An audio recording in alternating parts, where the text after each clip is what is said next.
Yo les postos, bienvenue dans cette nouvelle vidéo. On va évoquer toute l'actualité du Paris Saint-Germain et du football. Nono est avec nous ce soir. Salut Nono. Salut Sacha. Alors on commence avec ce match de Coupe de France dimanche 21h. Nuno Mendes sera certainement disponible pour ce match de Coupe de France. Le retour de Sergio Ramos se précise également. Alors qu'est-ce que t'attends de ce match dimanche contre cette équipe de 5ème division? Et qu'est-ce qui se passerait si le PSG venait à perdre On sait jamais, hein, la magie de la Coupe de France a déjà montré que des petites équipes ont battu des grosses équipes. C'est un match tellement déséquilibré, Sacha, que je ne sais pas trop quoi penser, sinon qu'il intègre les jeunes pour jouer ce match. Maintenant, tu me parles d'une éventuelle défaite avec la magie de la Coupe de France.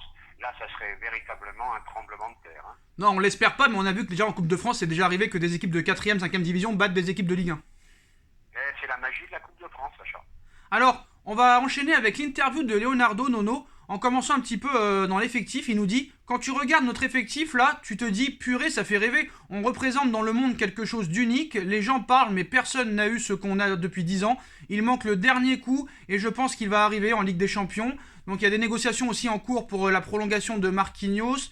Il nous dit que le mercato est comme la bourse. Tout le monde appelle tout le monde tout le temps. Le mercato de janvier est différent. On l'appelle le mercato de réparation. Normalement, des équipes qui ont besoin de quelque chose en plus, ce qui n'est pas notre cas honnêtement, cherchent une opportunité plus qu'un gros investissement. Le job de directeur sportif est lourd parce que c'est 24 heures sur 24 au téléphone et à te déplacer, à voir tous tes joueurs. Le mercato fait rire de temps en temps, tu as des choses planifiées et quand il commence, il se passe des choses que tu n'attendais pas. Xavi Simons veut rester et c'est normal qu'il veuille un projet sportif, c'est difficile de lui donner, dire que demain ce sera ça, dans un mois ça, dans un an ce sera merveilleux, impossible, mais aujourd'hui le règlement met le club dans une situation vulnérable. La formation est bonne, il y a un pourcentage important de joueurs qui jouent en Ligue 1 et ailleurs qui sont formés au PSG. Après, il y a une distance entre les U19 et entre l'équipe première, voulant gagner la Ligue des Champions. Mais le règlement n'aide pas le club. Un jeune de 16 ans signe un premier contrat pro. À 19 ans, il est libre. Les équipes qui vivent beaucoup de ventes de joueurs peuvent venir en France, perdre un joueur de 19 ans libre. Il part en Allemagne ou en Angleterre, c'est différent. Il part libre, il ne coûte rien. Tu lui donnes un bon contrat. En plus, en France, tu ne peux pas payer une commission aux agents du jeune, mais dans les autres pays, tu peux. Nous, on doit convaincre. C'est un système qu'on doit changer. Je n'aime pas le terme de star. Les stars, c'est pas compatible avec le sportif pour moi. Ce ne sont pas des gens qui ont des comportements de stars, ils ont un niveau très important, sont très pros, sinon tu ne vas pas en finale de C1 et tu ne gagnes pas. Le PSG ne dépense pas plus que les autres. Il y a 7 clubs qui dépensent plus que nous et on passe pour les premiers. Ce n'est pas vrai. Entraîner de nouveau, c'est impossible pour moi, plus jamais, parce que je pense que c'est un rôle compliqué. Mais ma vie est dans une autre dimension. Je ne me vois plus sur le terrain ou sur le banc. On a quelque chose de rare, il y a des clubs qui ont un fonds d'investissement, ce n'est pas le vrai patron du club, les décisions sont plus lentes. Nous, on est rapide car on a une structure petite et rapide, ça nous aide. Sans ça, on n'aurait jamais eu Messi. Il ne manque pas quelque chose de spécifique au PSG, on doit se surpasser dans la tête. Il y a encore un peu le sentiment qu'on ne gagne pas, on doit couper ce sentiment. C'est vrai qu'on n'a pas le palmarès de certaines équipes, mais on a la structure, la qualité, l'organisation. Paris est une ville particulière par rapport à ce qu'elle représente, il y a beaucoup de distractions. Ça t'enlève un peu la concentration, c'est vrai. On doit le défaire, mais c'est beaucoup mieux et ce n'est pas le problème pour moi. C'est plus se surpasser l'idée que tu n'as jamais gagné. Alors il a dit que Marquinhos va rester à vie, il ne veut pas partir. Sur le prix des joueurs du PSG, nous on cherche un peu la gloire, c'est différent des équipes qui achètent pour vendre ou ne pas gagner un championnat. Il y a des gens comme nous qui ont envie de gagner, alors faut lui rappeler Nono, que l'année dernière, le PSG n'a pas remporté la Ligue 1 ni la Ligue des Champions. Et enfin, il finit sur Mbappé, comme c'est le dossier chaud du moment. Kylian Mbappé est formidable, il est différent, unique, mais bon, vous savez ce qu'on veut, ça c'est clair, on va voir. Qu'est-ce que tu penses de tout ça, honnêtement, Nono, sur le dossier Mbappé? Il nous explique qu'à Paris, il y a une bonne structure, que voilà, il y a pas des joueurs qui se comportent mal. C'est très bien, tout va bien en fait, quand tu réfléchis. C'est ce que j'allais te dire, c'est la fête, tout va bien. Tout va bien. Par contre, il dit pas qu'il a des joueurs qui sont intransférables par rapport à leur salaire. Il dit pas que pour Mbappé, c'est trop tard. Il dit pas que pour le petit Xavier Simons, ça va être trop tard aussi. Voilà. Donc, il voit que du bien, que du bien. Et moi, je vois beaucoup de difficultés. Et voilà, quoi. On n'a pas besoin de recruter pour cet hiver. Eh bien, si, monsieur Leonardo, vous avez besoin d'un milieu de terrain si vous voulez continuer la route en Ligue des Champions. Voilà. Moi, je comprends pas un petit peu cette façon de pas prendre ses responsabilités, de pas voir le problème, de toujours nous faire dire que c'est bien, c'est bien. Donc d'après lui, apparemment, hein, la deuxième partie de saison sera beaucoup mieux. Est-ce que tu y crois honnêtement? Bah, d'après lui, tout est bien géré, tout est parfait. Et ben, monsieur Leonardo, vous êtes dans l'erreur complète. Voilà. Quand il dit... Beaucoup de choses à revoir dans la structure du club, Ah voilà. dans les transferts, etc., etc. Parce que là, tout ce qu'il nous raconte, Nono, moi je suis d'accord pour dire que c'est le contraire de ce qu'il dit. Hein. Eh ben voilà, c'est ça le problème. C'est ça le problème. Il met un voile devant la réalité des choses. C'est tout à fait le contraire de ce qui se passe. Alors c'est intéressant ce que tu dis sur Simon, c'est sur Mbappé, mais on va revenir sur Mbappé. Moi je pense que vraiment quand Mbappé a été champion du monde en 2018, Nono, c'est là qu'il fallait dire le mec c'est une future star, c'est la future pépite, on doit le prolonger tout de suite, même s'il lui reste 4 ans de contrat. Eh ben c'est ce que je t'ai dit. C'est il y a 2 ans trop tard. Voilà.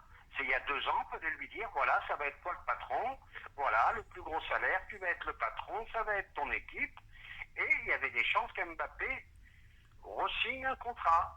Tandis que là, maintenant, ça serait vraiment un miracle qui reste au PSG. Hein. Sincèrement, ça serait un miracle. Alors Nono, honnêtement pour le poste de milieu de terrain, bon on a vu qu'il y avait des infos sur Paul Pogba, mais ça risque d'être compliqué cet hiver. Pareil pour Paulinho.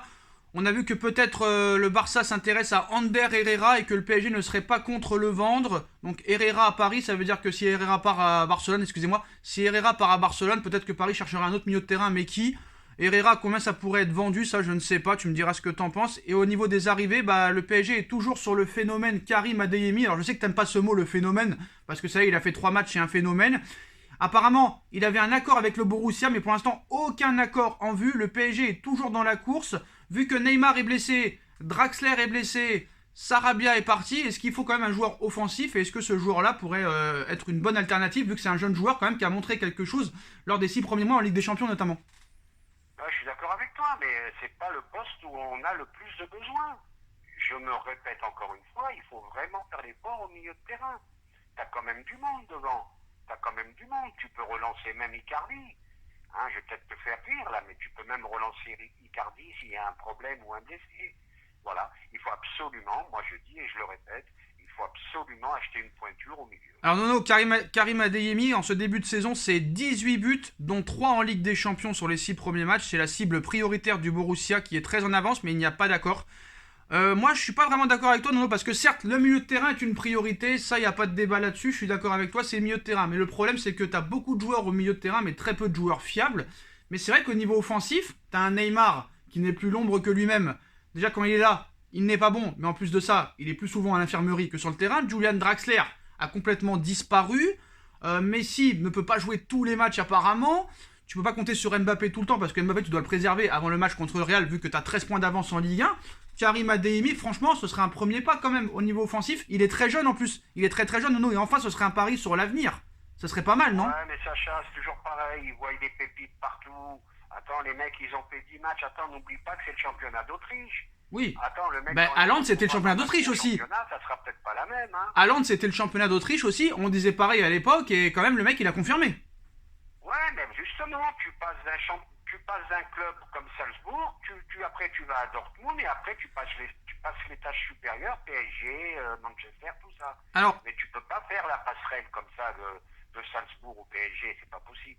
Alors Nono, c'est intéressant que tu parles d'Icardi parce qu'il y a un petit problème pour sa femme. Selon Olé, une plainte pour corruption structurelle et blanchiment d'argent a été déposée en Argentine contre la société Work Marketing Football SRL tenue par Wanda Nara et gérant et femme et l'agent de Mauro Icardi. Qu'est-ce que ça t'évoque encore ça?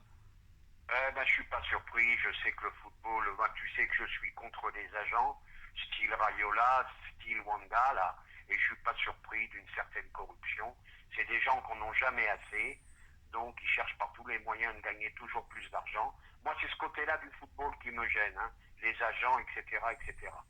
Bon, Nono, quoi qu'il en soit, bon, toi t'as donné ton avis sur Kylian Mbappé, tu penses qu'il partira au Real Madrid comme beaucoup de monde. D'ailleurs, il y a eu un sondage auprès des supporters parisiens comme quoi la question leur a été posée, est-ce que Mbappé prolongera ou partira? 54% partira, 46% restera, donc il y a quand même 46% qui pensent que Mbappé va prolonger, mais quoi qu'il en soit, si Mbappé part, il faudra quand même un remplaçant du même standing.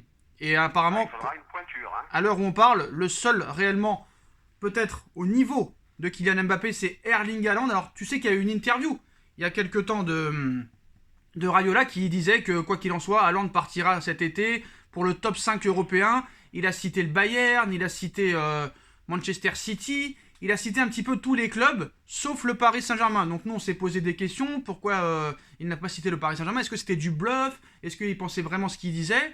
Mais voilà, aujourd'hui, on nous apprend, Nono, que ce discours de la semaine dernière était voulu. Et de ne pas citer le Paris Saint-Germain aussi, ça faisait partie de sa stratégie. Honnêtement, d'après la presse espagnole surtout, hein, et la presse allemande, le PSG est bien en pole position pour Erling Haaland, Nono. Donc, écoute, j'en suis ravi. Ils vont lui offrir un contrat mirifique, un contrat qu'il ne pourra pas refuser. Et puis voilà. Et puis Raiola, il va prendre une blinde aussi. Tout le monde est content. Mais moi particulièrement, parce que là, lui, c'est un cyborg. C'est un monstre, ce garçon. Alors, c'est le seul pour moi qui peut faire, peut-être pas oublier Mbappé, mais c'est à peu près l'équivalent pour moi. Alors non, j'avais pas fini, hein, mais voilà, surtout qu'il est peut-être aussi lié à celui de l'autre Mbappé et Haaland, c'est un petit peu lié, hein, parce que Erling Haaland, vraiment très très fort, mais les deux joueurs ont apparemment la volonté commune de ne pas évoluer dans le même club. Ils veulent devenir les joueurs phares de grands projets sportifs, un peu genre Messi, Ronaldo. Kylian Mbappé n'a toujours pas prolongé avec Paris, en fin de contrat, en fin de saison. Il est le grand favori pour atterrir au Real Madrid. Mais en ce qui concerne Haaland, l'incertitude plane beaucoup plus sur sa future destination. Surtout qu'il reste quand même lié au Borussia jusqu'en 2024. Son agent Mino Raiola a lâché une bombe, voilà, je te rappelle, hein, aux médias allemands Sport One, il y a quelques jours, en évoquant les 4 futurs clubs possibles de son poulain. Donc il avait dit le Bayern, Munich, le Real, le Barça, City. Alors City a dit qu'il ne ferait pas de folie. Le Barça n'a pas les moyens. Le Bayern ne fera pas de folie aussi pour Haaland. Donc vraiment les favoris réels, c'est le Real Madrid et le Paris Saint-Germain. Donc Abdellah Boulma sur RMC Sport nous a dit que Mino Raiola a zappé volontairement le PSG dans cette interview, qui en fait serait le club le plus avancé dans le dossier. Alors Abdellah Boulma, un journaliste d'RMC Sport, qui nous dit: le PSG est en course pour recruter Erling Haaland, c'est une certitude. J'ai vu Mino Raiola citer plein de clubs, mais pas le PSG, c'est volontaire de sa part. Il connaît Leonardo, il a des joueurs au sein du club depuis de très nombreuses années. Cela signifie une chose en substance, c'est qu'ils sont en train de négocier. Le PSG fait tout pour le signer, pour compenser l'éventuel départ de Kylian Mbappé. Ce n'est pas garanti que ça se fasse, mais écoute-moi ça, Nono, hein, écoute bien, Mino Raiola va convaincre le joueur de signer où il veut. Il fonctionne comme ça. Donc d'après RMC Sport, c'est Mino Raiola qui va dicter sa loi à Haaland en disant: tu signes là, et voilà, c'est tout. Comme Zlatan à l'époque. C'est possible, ça j'y crois. Hein. J'y crois. Paris est tout à fait capable de prendre Haaland. Comme je te disais tout à l'heure, ils vont lui offrir un salaire mirobolant. Riola va prendre, Qui ça je me répète, il va Qui ça prendre une blinde. Alors, et puis en ce moment, sur le marché, je vois que lui pour remplacer à un niveau à peu près égal Mbappé. Alors Nono, là t'as fait un mélange de Riolo et Raiola, tu nous as fait une Riola. Un futur yaourt peut-être. Je m'excuse. Un futur yaourt peut-être créé par Nono. Mais qu'est-ce que ça t'évoque Ouais. Qu'est-ce que ça t'évoque, Nono, quand il dit par exemple que Raiola va convaincre le joueur de signer où il veut? C'est-à-dire que maintenant c'est les agents qui décident carrément. Je crois que c'est lui le patron avec ses joueurs. Hein. Non mais en tout, en fait, en réalité maintenant c'est plus les agents qui décident, quoi. J'ai bien peur que oui. Et qu'est-ce que ça t'évoque ça maintenant dans le football? Dembélé, hein, c'est pareil, hein, c'est son agent qui lui dit: tu vas là, tu re-signes au Barça, tu re-signes pas. Autrement, voilà, c'est les agents qui font leur loi maintenant. Alors le Qatar ne veut surtout pas rater le grand tournant du prochain mercato estival, hein, juste avant leur Coupe du Monde en plus. Hein, bon apparemment, hein, que les supporters parisiens se rassurent, hein, si Mbappé part, je pense qu'il serait remplacé comme il se doit. Alors honnêtement, on a parlé de Coman, de Haaland, honnêtement, on va pas se mentir, c'est Haaland la priorité. Hein. Ah oui. Jeune, monstrueux, grand joueur, qui a l'air d'avoir une belle mentalité. Non, ça serait vraiment le remplaçant idéal de Mbappé. Hein. Et Nono, j'avais aussi une question à te poser. Si jamais Mbappé venait à partir au Real, mais que Haaland ne venait pas au Paris Saint-Germain, Paris irait sur Robert Lewandowski pour oublier Mbappé et Haaland.